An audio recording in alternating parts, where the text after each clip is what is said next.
వచ్చాము అంటే ఏమోనండి నాకు తెలియదు, ఎక్కడ వెళ్ళారు, బజార్కి వెళ్ళారు, టౌన్కి వెళ్ళారు, ఎక్కడ ఉంటారా, ఏమైనా చెప్పమంటారా అని ఏదో 4 మాటలు మాట్లాడితే వచ్చిన ఆయన కాస్త తిమిది పడిపోతాడు.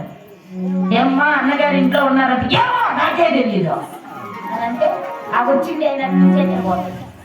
అందుకని సాధు భక్తులైనటువంటి స్త్రీల యందు లక్ష్మీదేవి ఉంటుందట.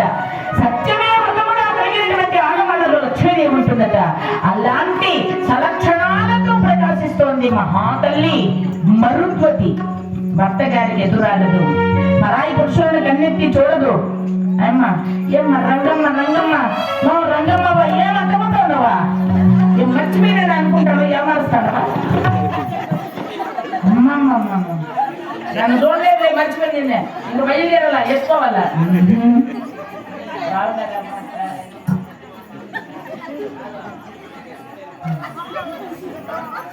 చూడలేదేమో అనుకుంటే కదా, నేను చూసినాను అప్పుడే.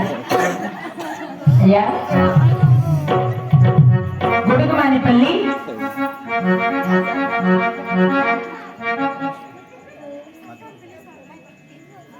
కావేరి పాకం మార్కొండయ్య గారు, ఎక్స్ ఎంపీపీ గారు, వారి యొక్క కుటుంబ సభ్యులు, వారి తండ్రి పొట్టరెడ్డి గారి ఆత్మశాంతి అంతేనండి, వారి తండ్రి పొట్టరెడ్డి గారి యొక్క ఆత్మశాంతి కోసం ఒక 50 రూపాయలు కానుక సమర్పణ చేసుకున్నారండి. గొడుగుమానిపల్లి హెచ్డబ్ల్యూఓ కావేరి పాకం మార్కొండయ్య గారు, ఎక్స్ ఎంపీపీ గారు, అటువంటి వారు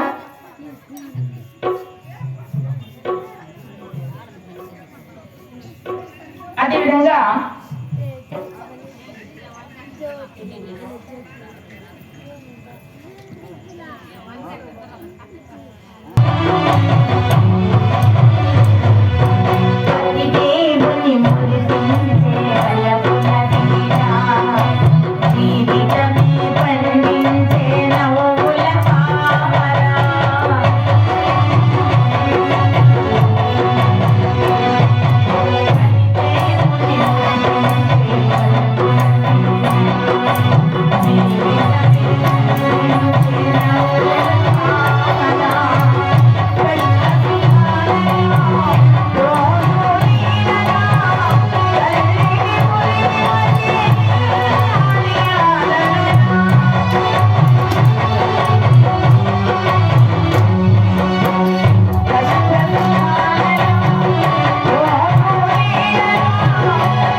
సద్గుణాలతో ప్రకాశిస్తూ ఆ మరుద్వతి భర్త గారికి సేవ చేస్తూ కాలాన్ని గడుపుతోంది.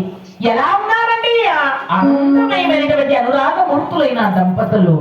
భార్యాభర్త అంటే ఎలా ఉండాలి? 63 లాగా ఉండాలి. 6-3. కష్టము గాని, సుఖము గాని, మంచి గాని, చెడు గాని, లాభము గాని, నష్టము గాని, సర్వేక సమస్త సర్వకాల సర్వావస్థల యందు కూడా ఆ జీవితాన్ని సగభాగము పంచుకునేటటువంటి ఆ దంపతులు అని అనబడతారు. అంతేగాని లాభం వస్తే నాకెంత, లాభం రాకపోతే నాకు ఏం పోతా అనేది కాదండి. కాబట్టి మంచి లక్షణాలతో మరుద్వతి ప్రకాశిస్తోంది. మృగండ మునీంద్రుల వారు మరుద్వతి ఆ దంపతులు అన్యోన్యంగా కాలము గడుపుతున్నారు. ఉదయముతోనే స్నానమే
పూర్వమే నిద్ర లేచారు. సూర్యుడు ఉదయించక ముందే నిద్ర లేచేది అన్నమాట. అలా నిద్ర లేచి ఇల్లు నలువంకలా శుభ్రము చేసి రుచికరము లేనటువంటి పిండి వంటలు తానే స్వయముగా వండి భర్త గారికి గడుపారా ఆరగింపజేసేది. ఈ మాట అండర్లైన్ చేసుకోవాల ప్రతి స్త్రీమూర్తి కూడా. ఎందుకంటే వండడం వేరు, వడ్డించడం వేరండి. ఆ వండినటువంటి పదార్థము దగ్గరుండి భర్త గారికి వడ్డిస్తూ, ఏమండి ఈ మునక్కాయల సాంబార్ చేసినానండి, ఎప్పడం వేసానండి, ఇగో ఈ తాళింపు ఉందండి తినండి అని దగ్గరుండి వడ్డిస్తే 3 ముద్దలు తినే మొగుడు 4 ముద్దలు తింటాడు. అంతేగాని ఏమండి నేను వండి ఆ టేబుల్ మీద తగలబెట్టాను తిరుపో అంటే అప్పటికే భర్త గడుపు నిండిపోతుంది.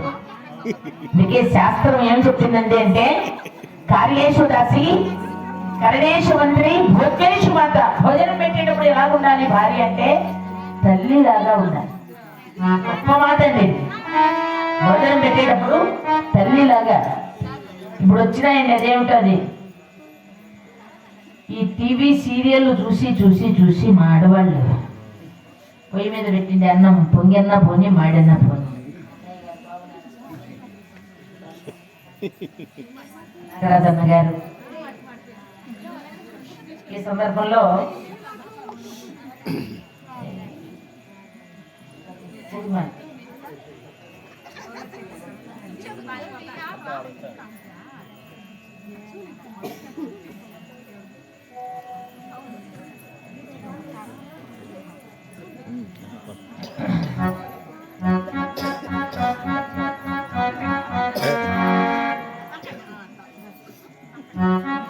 గొడుగుమానిపల్లి కేక నాగరాజు మందరి గారు మా అన్నగారు కె రాములమ్మ గారు వచ్చారండి మా వదిన. ఆమెకి ఎక్కడ బిడు అవుతుంది స్వామి.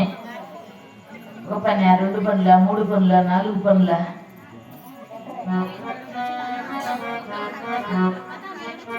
మా అన్నయ్య స్వామి వచ్చిన స్వామి. హలో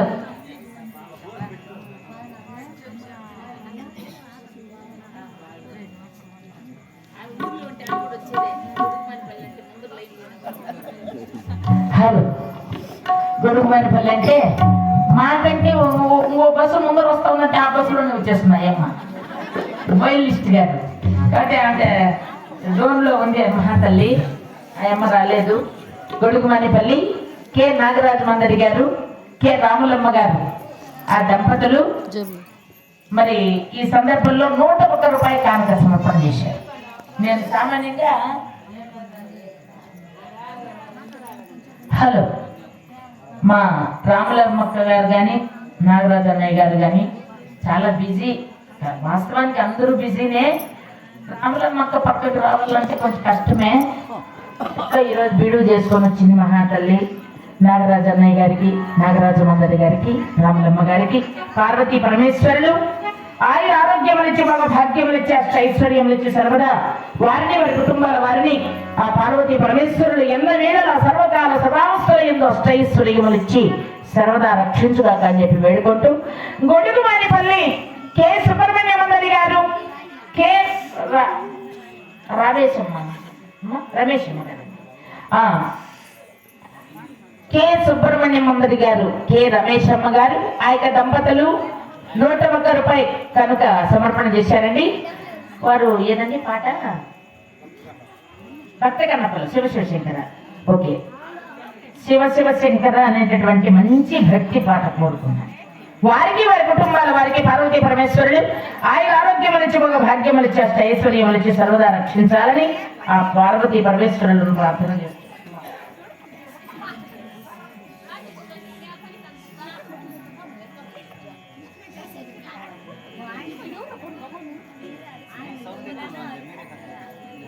అమ్మగారైన చిన్నక్క గారికి ఈరోజు దివసాలు అయిందంటండి. అటువంటి అమ్మగారికి ఆత్మశాంతించి వైకుంఠ ప్రాప్తి, కైలాస ప్రాప్తి చెందాలని చెప్పి కోరుకుంటూ అమ్మగారైన చిన్నక్క గారికి ఆత్మశాంతి కోసం 52 రూపాయలు కానుక సమర్పణ చేశారు. కానుక ఇచ్చినటువంటి వారి కుటుంబ సభ్యులకు పార్వతీ పరమేశ్వరుడు ఆయుర ఆరోగ్యములిచ్చి ఒక భాగ్యములిచ్చి సర్వదా రక్షించాలని చెప్పి పరమాత్ముడు భగవంతుని ప్రార్థన చేస్తున్నాను. ఇక్కడ కాలము గడుస్తోంది. భోజేశ్వర మాత అని చెప్పుకున్నాం. భోజనం పెట్టేటప్పుడు తల్లిలాగా వ్యవహరించాలి. ఎందుకు చెప్తున్నానంటే ఆ సీరియల్ చూసేసి అన్నీ మర్చిపోతా ఉన్నారు. ఆర్డర్లు ఎక్కువైపోతా ఉన్నాయి. బయట ఇంట్లో వండే పనిలే, అంతా బయట తెప్పించుకునే పనే. మా రంగమ్మ ఫస్ట్ క్లాస్ గా చేస్తుందండి, బ్రహ్మాండంగా. మేము 3 పూట్లుగా స్వామి, 2 రోజులు 3 పూట్ల, 2 2 6 పూట్ల. అది సంగతి. బ్రహ్మాండంగా మాకు కూడా వాళ్ళ ఇంట్లో భోజనాలు వండి పెట్టింది మా రంగమ్మ గారు. అటువంటి ఆ మహాతల్లికి రంగమ్మ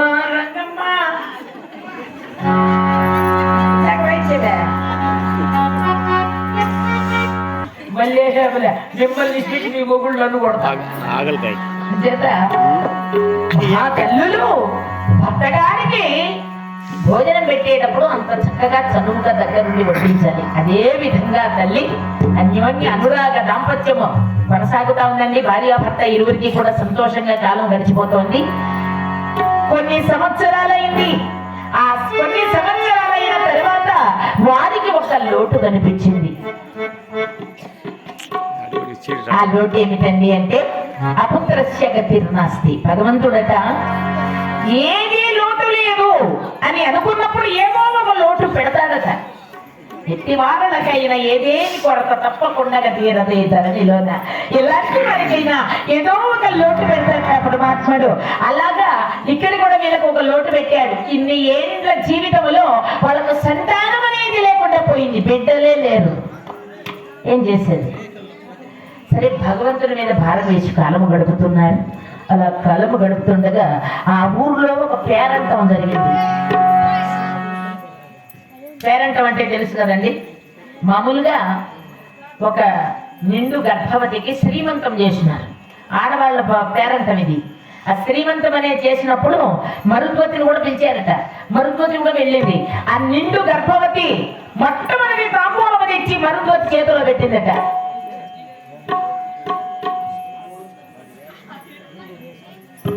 అయ్యా మహాశీలారా, ఎప్పుడైతే ఆ మొట్టమొదటి తాంబూలం తీసుకొచ్చి ఈ మరుద్వతి చేతిలో పెట్టిందో, ఆ మరుద్వతి చేతిలోంచి ఆ తాంబూలం అలా తీసుకున్నదండి. ఆ నిండు గర్భవతి చేతిలోంచి మరుద్వతి అది చూసింది వాళ్ళ అత్తయ్య. వాళ్ళ అత్తయ్య అది చూసి, ఏమే కోడలా, ఏమిటయ్యా, నిండు గర్భవతివి, పండు లాంటి బిడ్డను కనవలు చెందబెట్టి రానవు, ఒక గొడ్డు వాళ్ళ చేతిలో ఆ తాంబూలం పెడతావా, తాంబూలం వెనక్కి తీసుకో అని అనగానే తాంబూలం వెనక్కి తీసేసుకున్నదండి. అలా తాంబూలం వెనక్కి తీసేసుకోగానే చాలా అవమానపడుతూ బాధపడింది మరుద్వతి. తర్వాత చివరిన ఎప్పుడో అందరూ వెళ్ళిపోయిన తర్వాత ఆ తాంబూలం ఇచ్చి పంపించారు. ఇక ఇరుగమ్మలు పొరుగమ్మలు ఉంటారు కదా, ఏమమ్మా ఇంట్లో మర్యాదగా కూర్చుంటే ఏ బాధ ఉండదు కదా, ఇన్నేళ్ళు అయింది, బిడ్డ లేదు, ఏమీ లేదు, గొడ్రాలివి నీవు, గొడ్రాలైనటువంటి దానము తగుదునమ్మా అని మొదటి వరుసలోనే వచ్చి కూర్చున్నది అని ఈ ఆడవాళ్ళు ఆ మాట ఈ మాట మాట్లాడేటప్పటికీ చాలా బాధ కలిగి భర్త గారి దగ్గరికి వెళ్ళి బోరున ఏడుస్తుంది మరుద్వతి. స్వామి, పెళ్ళైన తర్వాత ఇన్ని సంవత్సరాలలో నేను ఏనాడు మిమ్మల్ని ఏదీ అడగలేదు, కానీ నాకేమిటి ఈ యొక్క పరీక్ష? ఇంత సంవత్సరాలు గడిచినప్పటికీ కూడా నాకు సంతానము లేదే. బుడుగ లేకున్న చాడ బుడ్డు వేళ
శ్రీ మహాలక్ష్మి గారు ఒక 51 రూపాయల కానుక సమర్పణ చేశారండి. కానుక ఇచ్చినటువంటి ఆ మహానుభావులు వారికి, వారి కుటుంబాల వారికి ఆ ఇక పార్వతీ పరమేశ్వరులు ఆయుర ఆరోగ్యమలిచ్చి, భోగ భాగ్యమలిచ్చి, అష్టైశ్వర్యమలిచ్చి సర్వదా రక్షించాలని చెప్పి వేడుకుంటున్నాను. సాంబశివయ్య శెట్టి గారు గణముక్కల, సాంబశివయ్య శెట్టి గారు గణముక్కల ఆత్మసాక్షికి, ఆత్మశాంతికి కదండి, ఆత్మశాంతికేనా, ఆత్మసాక్షిగా రాసినారు. ఆ ఆత్మశాంతికి జి నరసింహల శెట్టి గారు, జి రాధా గారు ఒక 100 రూపాయలు కానుక సమర్పణ చేశారండి. సాంబశివయ్య శెట్టి గణముక్కల వారి యొక్క ఆత్మశాంతికి జి నరసింహల శెట్టి గారు, రాధా గారు 100 రూపాయలు ఇచ్చారు. అదేవిధంగా ఆదిలక్ష్మికి తమ్ముడు శంకర్ కలిగిరి జయరామయ్య అండి, జయరామయ్య ఇది సర్గరాయిలా సార్ ఇచ్చుండనా జయరామ్ కాదు అమ్మ చూడు తల్లి జయరామయ్య ఓకేమ్మా. కలిగిరి జయరామయ్య ఆత్మశాంతికి గొడుగుమానిపల్లి వారు ఆదిలక్ష్మికి తమ్ముడు శంకర్ కలిగిరి జయరామయ్య ఆత్మశాంతికి గాను గొడుగుమానిపల్లి వాస్తవ్యులు ఒక 51 రూపాయల కానుక సమర్పణ చేశారండి. అదేవిధంగా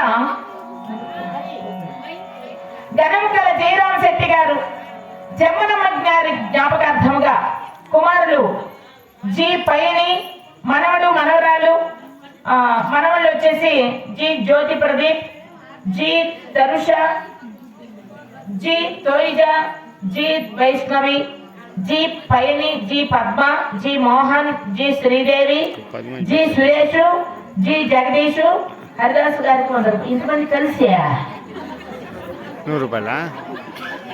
ఒకరొకరు 100 రూపాయలు కూడా సేపు చదివినా అందరూ కలిసారు. చాలా సంతోషం అండి. సరే అండి. గన్నముక్కల జయరామ శెట్టి గారికి మరి జమునమ్మ గారి జ్ఞాపకార్థముగా కుమారులు అలాగని మనవడు మనవరాళ్ళు అందరూ కూడా కలిసి 100 రూపాయలు కానుకిచ్చారండి. కానుకిచ్చినటువంటి కుటుంబాల వారికి పరమాత్ముడు ఆయుర ఆరోగ్యములు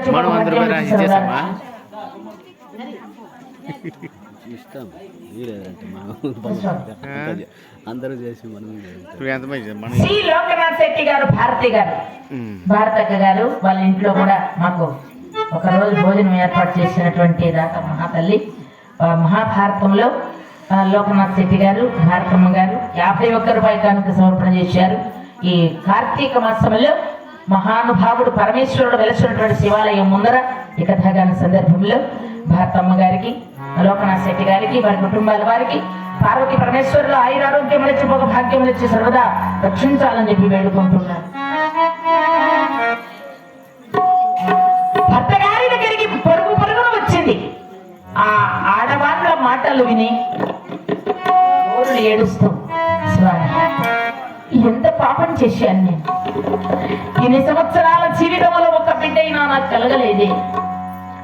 ఆడవాళ్ళు చుట్టుపక్కల వాళ్ళు రకరకాల మాటలు మాట్లాడుతున్నారు. గొట్రాలు గొట్రాలు గొట్రాలు అంటూ ఉంటే నా గుండె వృద్ధలైపోతుంది స్వామి. ముడత లేకుండా చోడ పుట్టువేళ స్త్రీగా పుట్టినటువంటి ఈ జన్మకు సార్థకమయ్యేది ఇప్పుడండి. నాకు ఒక బిడ్డ కలిగి ఆ బిడ్డ నోరారా అమ్మా అని పిలిచినప్పుడు నా జీవితం సార్థకమవుతుంది. అలాంటి బిడ్డే నాకు కలగలేదే. ఇరుగు పొరుగందరూ కూడా కొట్రాలు కొట్రాలు అంటూ ఉన్నారే స్వామి.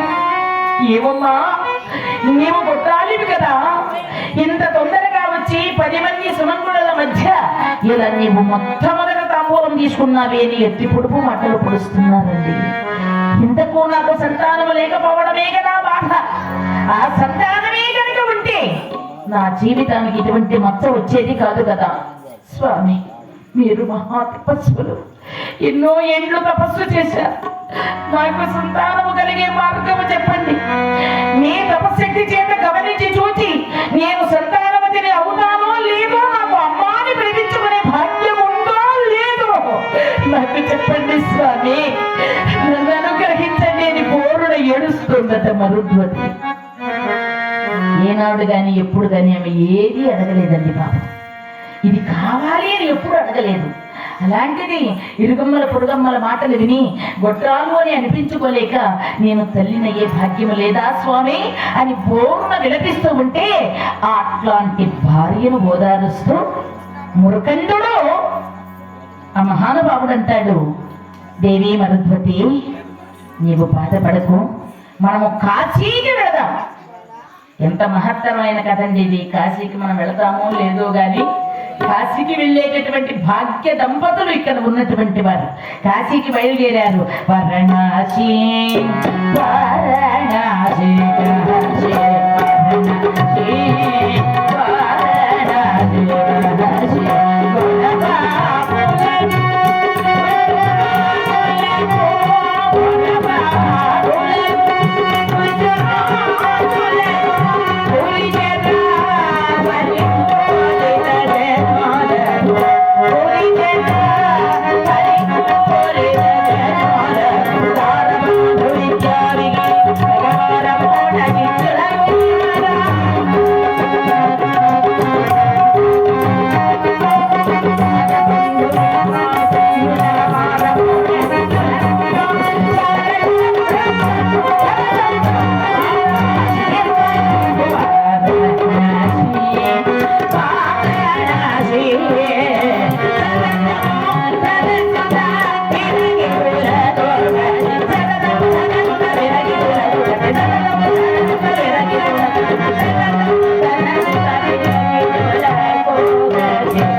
కన్నుడు.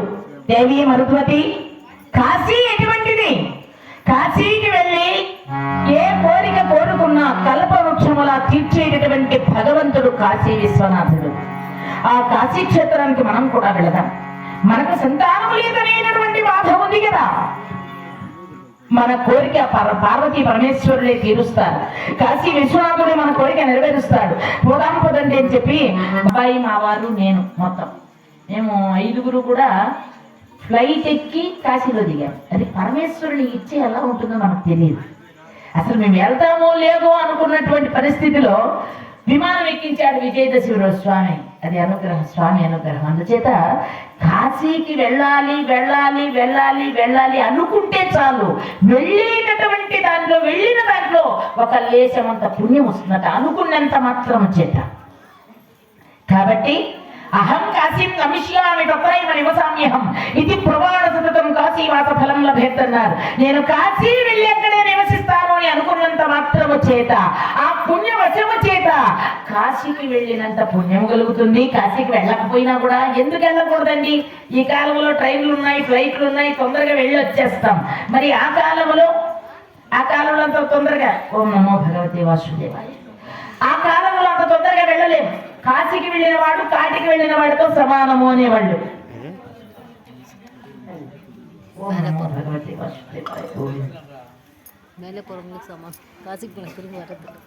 తోకల్ల సుబ్రహ్మణ్యం రెడ్డి గారు, వారి యొక్క లక్ష్మమ్మ పేరు, అదేవిధంగా అత్త పేరు పెద్దక్క గారికి ఆత్మ